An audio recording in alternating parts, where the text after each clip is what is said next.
Everyone, my name is Frances Castaneda-Dice, and I'm president of the Houston Easton Chamber of Commerce, and it's an honor to welcome you to this important Zoom meeting. We are going to hear from the City of Houston talk about the $15 million available money to help businesses survive challenges created by COVID-19. And from what we hear is there's a maximum amount of businesses to receive up to $50,000, and it may be used on so many different things. And right now we're going to have Marcia Murray, Director of the City of Houston Office of Business Opportunity, talk about that. But then we also have Marlon Mitchell, President and CEO of Houston Business Development, Inc., who is going to be facilitating the funds, and he's going to also tell you about how that process will be going. Marcia and Marlon, thank you so much for joining us today. Thank you so much. Thank you for having us. You're welcome. And Marcia, we're going to start with you. Thank you again, you and the city, for bringing this opportunity to the City of Houston. My pleasure. I'm really excited about this. I do have a presentation to share, so I'll just go ahead and share my screen. Fantastic. So like Frances mentioned, the city is rolling out a $50 million small business grant program. We're really excited about this. We understand that there has been, various financial assistance put out there to our local businesses via the county. And certainly the feds have the Paycheck Protection Program and the Economic Injury Disaster Loan Program. But we recognize that even with all those programs, they still don't meet the need that we have in in Houston for small businesses. So we're really excited about being able to help to actually support small businesses during this very difficult time. And so the city's actually using the $15 million comes from the CARES Act allocation that we received from the feds. And so we've earmarked that amount for our small businesses, and we've actually decided that we really want the assistance to be really meaningful. So we wanted to make the grant amount a relatively high amount, so businesses can be eligible for up to $50,000 in grant.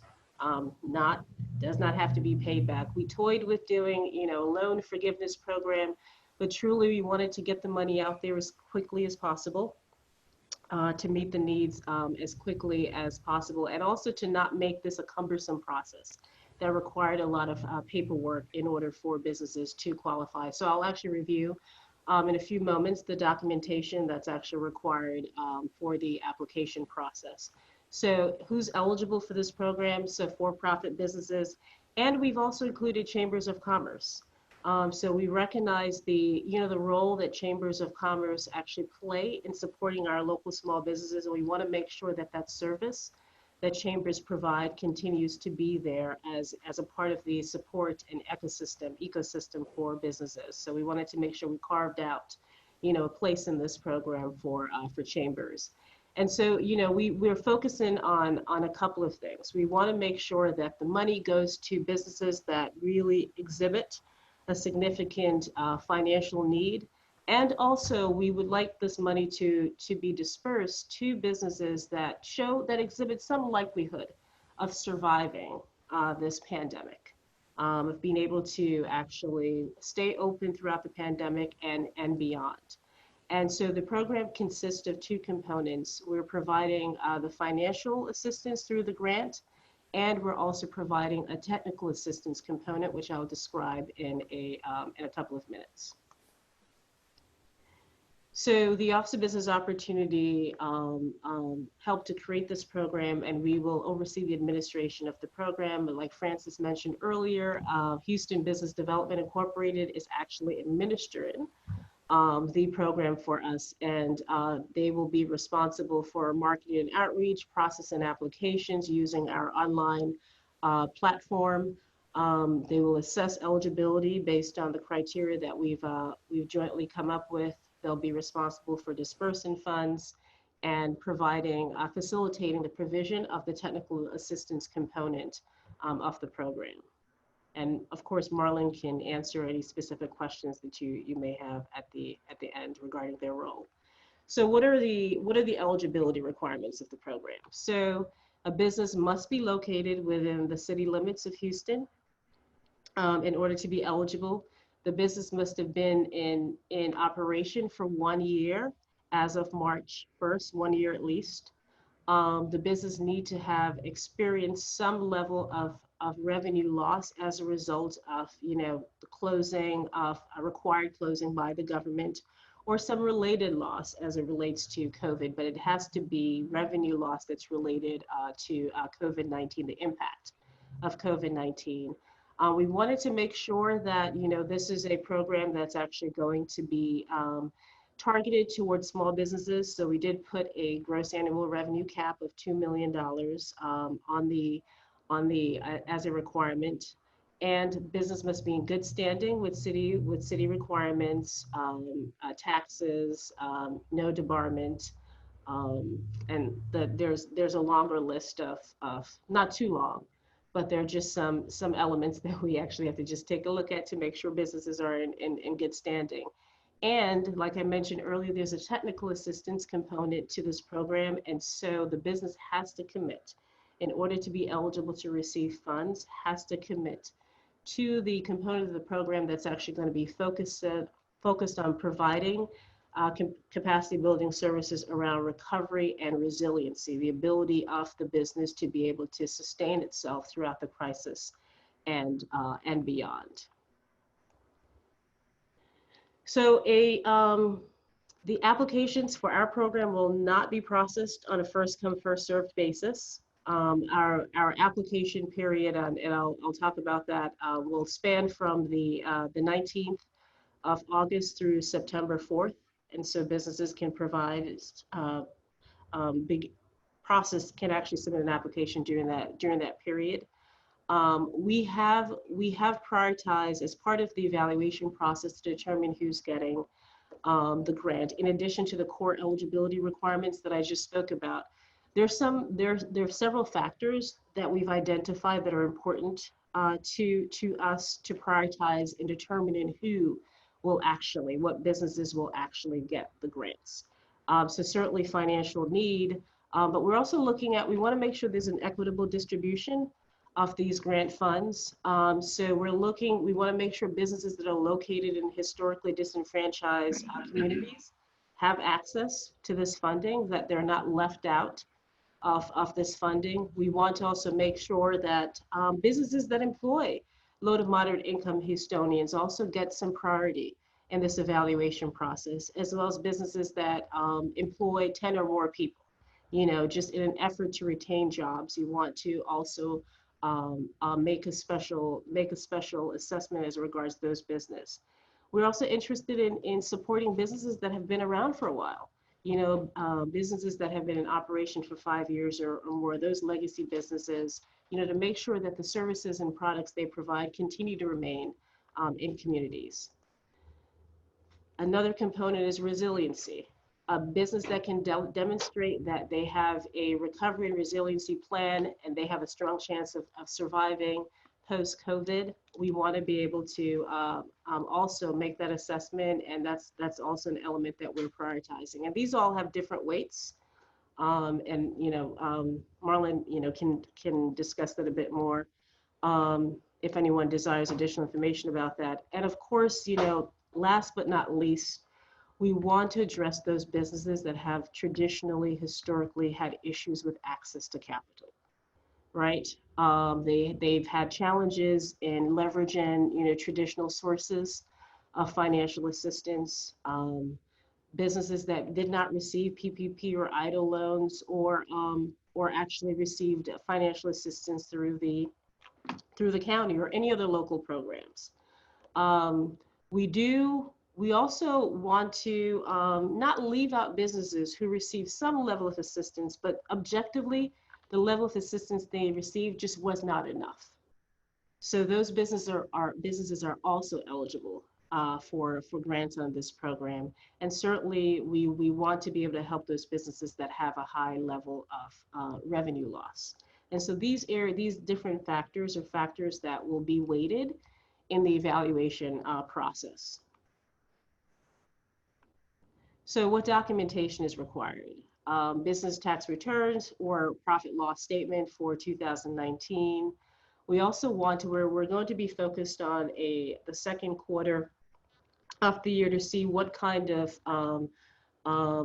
revenue, what the revenue was for those businesses, what the losses were, to get an idea of the types of funding that the business actually needs. As well as we are asking, as part of this process, for businesses to provide us with their plan for recovery and resiliency. So it could be as simple as, a statement of the application that with a business describing what their plan is, or it could be as elaborate as a business has, really elaborate detailed plan that they would like to upload as part of the application process. So we want to allow for a wide variety of ways in which businesses can actually establish their plan to sustain themselves throughout this pandemic and beyond. So how can the funds be used? There are two components to the permissible use of these grant funds. So certainly for operating cost, payroll, rent, mortgage, PPP for employees, and any other eligible expenditures as outlined by the program. But we also want these funds, some of these funds, to be used for businesses to pivot, to retool, to be able to serve their customers and remain in business throughout this COVID-19. So maybe engaging in new market strategies or other measures that they may need to engage in to actually adapt to COVID-19 conditions. Maybe it's drive-up windows, maybe it's efficiency air filters, maybe it's, delivery services, which they may not have up to this point been able to afford, but ways in which, changes that need to be made in order for businesses to sustain themselves. And so the disbursement of the fund will be done in two stages. So the first half of the funds will be dispersed after the business is selected to receive the grant, and the remaining 50% will be dispersed after the business completes the recovery and resiliency technical assistance component of the program. So through this technical assistance component, businesses will receive advisory and capacity building services to aid with their recovery and resiliency, their ability to sustain themselves. And they'll also receive services around strategic planning, marketing, and HR management. We recently did a survey of our local MBEs about areas in which the additional business development or assistance that they needed. And two of the more popular answers were assistance with marketing and actually HR. And so we wanted to make sure that we included those aspects in the technical assistance component of this program.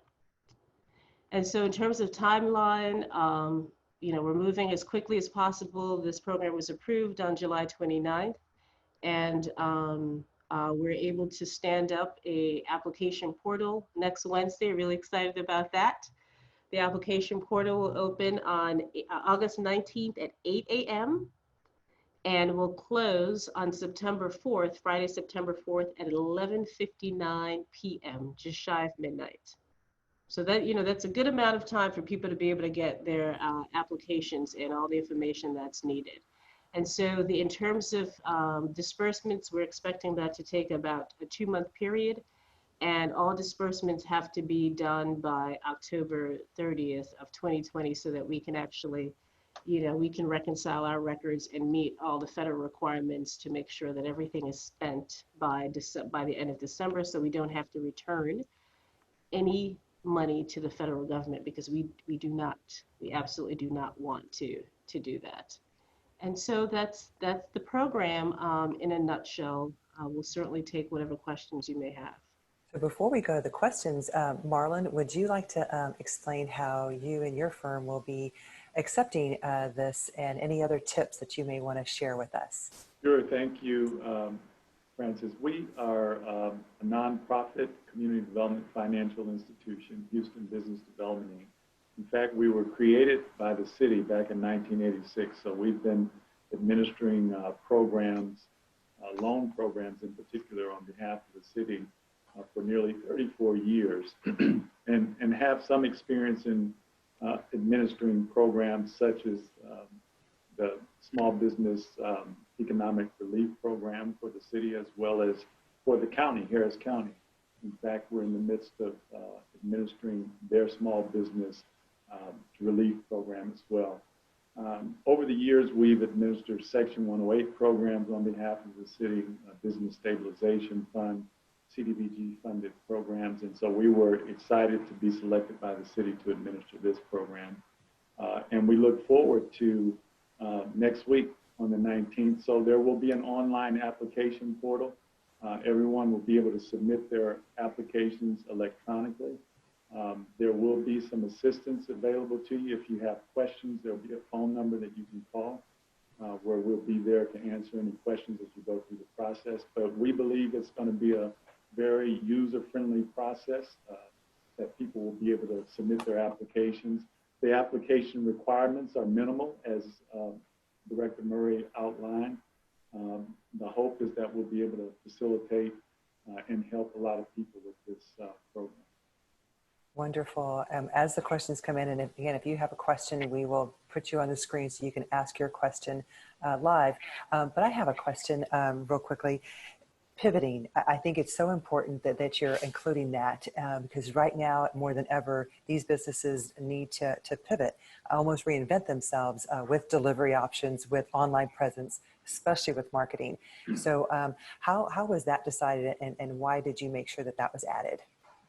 So really based on what we have observed, that really businesses that have been able to survive during this time have had to make changes.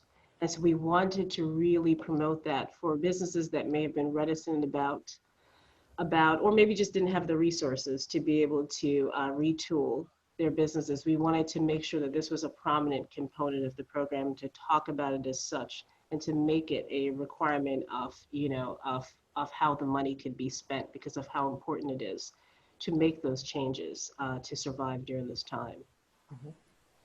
Great. And David Solis has a question here. And if the business is not located within the city of Houston, do you know if Harris County has a similar program? And I think we talked about this earlier, but can one of you help answer that question? Sure. The Harris County has had two programs. One, which was the LEAP program, or the Loan Economic Assistance Program. They just, as of 2 days ago, exhausted all the funds for that program. It was a $10 million fund that was funded through the county's rainy day fund. They also have, as I mentioned earlier, the Small Business Relief Program that is funded with the CARES Act, much like the program the city is announcing now. That program window closed on July the 24th. It's our hope that the county may have additional funds available, so stay tuned. They haven't announced that yet, but I do know that they have additional CARES Act funding in their coffers, and it's our hope that they'll maybe deploy some of that for small businesses. Thank you so much for that. And Stephen Fraga is on the line, and thank you so much with Tejas Office Products. Ladies, can we bring him on the line so we can, because this is a good question for us to ask.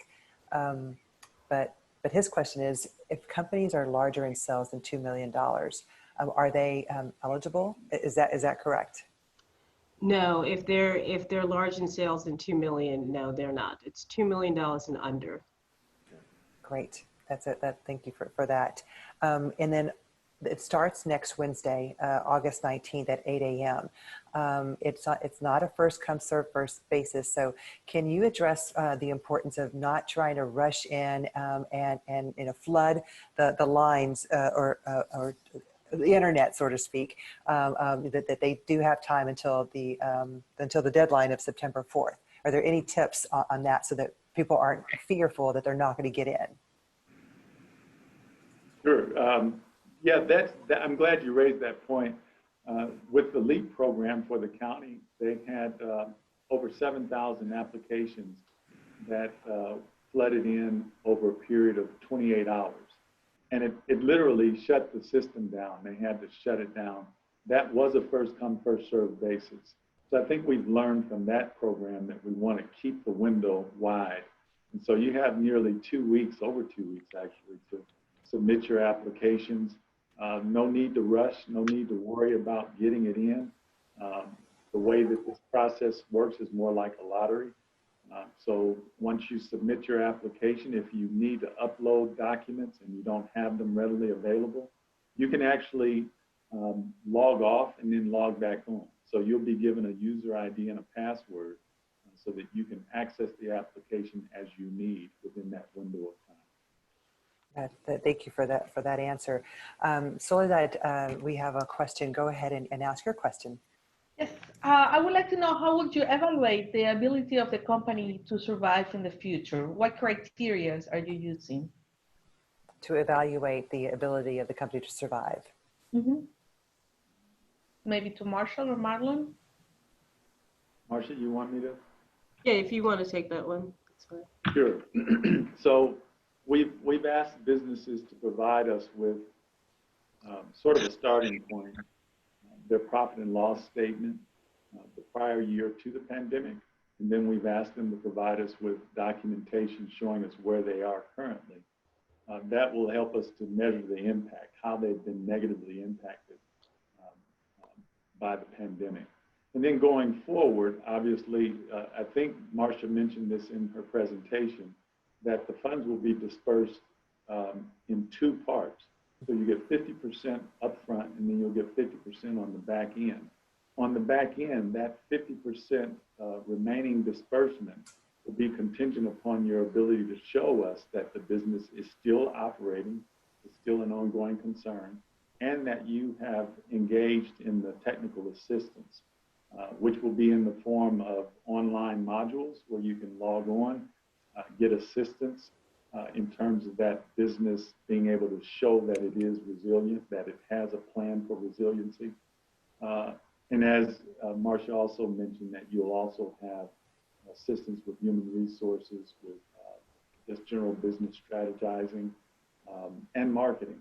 So those will be areas that will work with you to make sure that your business continues to operate effectively throughout the pandemic. Thank you, Marlon. And as it regards just on the front end and, the prioritization process, I did speak about, the resiliency component for the business to demonstrate, they have a recovery and resiliency plan. It's really, just an illustration, that the business owner has thought of a plan as to how they're actually going to stay in business and are able to articulate to articulate that. Thank you. Thank you both for that answer. Sydney, you've got a question. Oh, I just wanted to know if the PowerPoint would be available to us. I can make it available. Thank you. Great. So we're recording this and we'll put this on our website, and we'll put the slides next to it as well, because this is important information that if people were not available today, that they can come back and take a look at that. So thank you. Also, there's a FAQ on our website that has a lot of the content that I've actually just shared, and also on the splash page, which I don't know the address by off the top of my head, Marlon. Sure. That we can share, that also has an FAQ and a lot of the eligibility requirements as well that I discussed. And so, first of all, Marcia, I'm with a Chamber of Commerce, and I am so grateful that the City of Houston is finally listening to the needs. We feel like we've been on the front lines for the business community, and our revenue has suffered because of COVID-19. Our events have been postponed, been canceled. So chambers are not eligible for PPP loans. They were not eligible for the Harris County loans. And so I thank you so much for all of us, because we want to stay open. We want to help our fellow business owners. We created an East End Strong Facebook group page that we post every single day, businesses that are open, that need their support, and just the chain of communication on how people want to support local is really inspiring.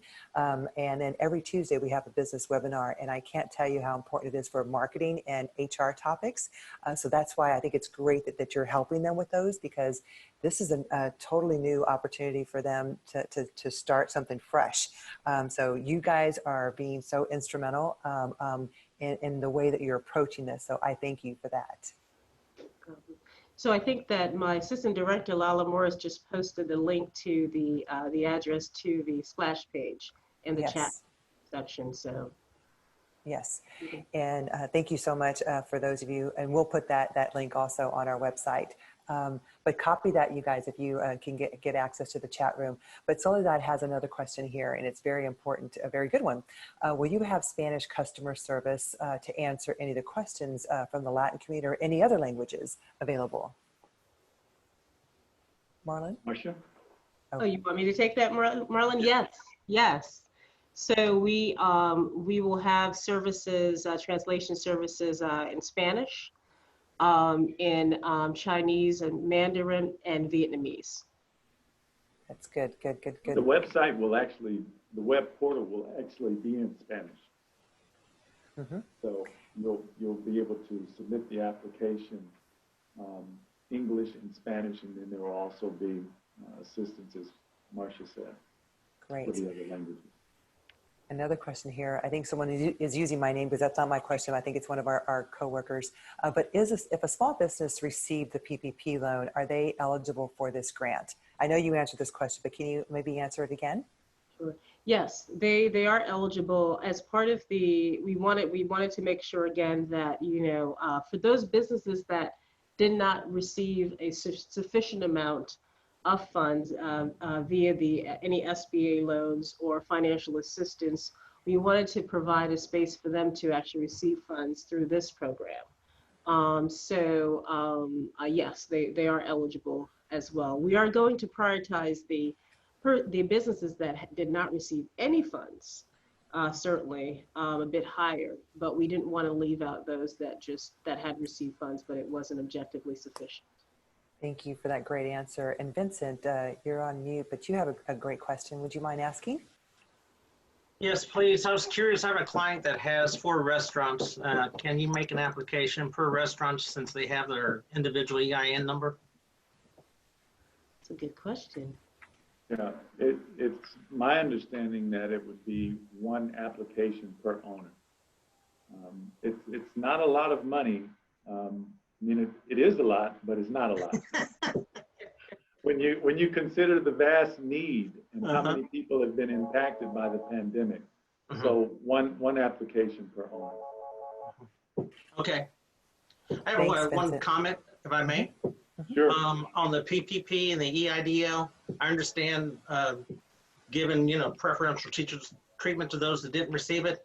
But remember, they still haven't finished out what the government's going to do for the forgiveness loan application. And I just found out the EIDL grant is now a loan. It's not forgiveness. Yeah, So. that's true. Yeah. Good point. Thank you so much, Vincent, for those questions. And then I've got another one here is if businesses, do they have to be in business for if they just started in January, will they still be eligible for this? No, they have to have been in business for at least 1 year. 1 year. Prior to March Great. 1st. Great. Good. And then if anybody else wants to get a hold of your office, Marcia, or your Marlon, because I know people are going to try to flood now that they know who you are and everything else, what would be a safe way to connect with you? We don't want everyone to flood the offices and create a long line for things like this. How could they reach you in a socially distanced manner? Well, you can certainly, I mean, again, for general questions, you can certainly visit our website at houstontx.gov/OBO. But if you want to talk to me directly, you can certainly, my email is actually being displayed on the screen at marcia.murray@houstontx.gov, or you can certainly call my office at 832, it's perfectly fine to call, 832-393-0615. Good. And you, Marlon? I see your email address on there. Yeah, so you can reach me by my email. We also have a number that's set up for answering calls at 713-845-2462. And then likewise, you can go to the splash page that will direct you eventually to the portal on the 19th. And that is also in the chat room at cityofhouston-sberp.org. Great. I have one other question here from Soledad is, if you are denied, will you, actually this is from someone else, I apologize, but if you're denied, will you be provided any follow-up as to why? Yes, you'll actually receive immediately acknowledgement of your application when it's submitted. As likewise, if you're ineligible, you will receive an acknowledgement by email of your ineligibility and why. And why? Thank you for that great question. And one other question that Soledad had is, some businesses owners have a ITIN number instead of a social security number or an EIN number. Can they apply with an ITIN number? Yeah, if they give us, so what we're going to ask for is the EIN number, the social security number, whatever number it is that evidences that that business has been established. We'll take that, and then obviously there will be documentation that we'll request as well. So we would want to see, for example, a sole proprietorship would provide us with the DBA certificate. Okay, Or if great. you're a corporation, you'll give us your articles of incorporation. So what we're looking for is to make sure that that business has been established. Good. And I think Director Marshall, your information is on the chat room for anybody that wants to copy that number and your email address. But if there's any other, I don't know if there's any other questions, because again, it sounds very, very easy in regards to applying online. Attachments, because I know that this questionnaire online, will you be able to add attachments? And is there a size limit for people to be aware of? No, so there is a size limit, but it's large enough that you could load just about everything that you would need to and some. And you will have the ability to be able to go in and load up the documents, as I said earlier, at your convenience. So if you start the process and you get halfway through and you realize, oh, I don't have that document readily available, you can log off and then log back on. And load that document whenever you need to. Wonderful. And now you mentioned that we can put the PowerPoint presentation on the web. If there's any way that you can send that to us today, we'll put that on our website immediately. And my battery is about to die, but I wanted to see if you guys have any closing remarks, words of encouragement that we can share with the entrepreneurs and the business owners that are out there, words of encouragement during COVID, during this loan process, et cetera. We'll start with you, Marlon, and close with Director Murray. Yeah, I wanted to also share that, the pandemic has been very devastating. It's challenging for us all in many, many different ways. And obviously the city, through their effort, they're really helping, but it won't help everybody. And so I want to make that clear that unfortunately, the $15 million fund won't meet the entire need. It's our hope, though, that much like with the county, that the city may be able to, Marsha, I may be speaking out of turn, but if the city has additional CARES Act money, this program, if it's successful, which I'm sure it will be, in meeting the needs, that we'll be able to look at other resources as well. I also wanted to mention that HPDI has a fund called the Micro Enterprise Stabilization Fund. And you can learn more about that by contacting our office. I won't spend a lot of time on it. It's not a grant program, it is a loan program. So if you're not successful in getting an award through the city's program, there's still resources out there. With the Micro Enterprise Stabilization Fund, it actually provides you with a small dollar loan, $10,000, where you don't have to make payments for 6 months, and then the interest rate is at 3%. At the end of that 6 months, if you still are having challenges, if we're still in the middle of the pandemic, then we'll restructure the loan at that time. But it's also designed to help businesses that are going through this pandemic and are still trying to stay afloat. So I just wanted to put that out there as well, and wish all of the applicants much success in their submitting. And before we go to you, Director Murray, I've got 2 other quick questions, if I may. If someone has an installment plan for business personal property taxes, are they still eligible for the grant, or do they need to be paid off prior to applying? I'm sorry, say that again?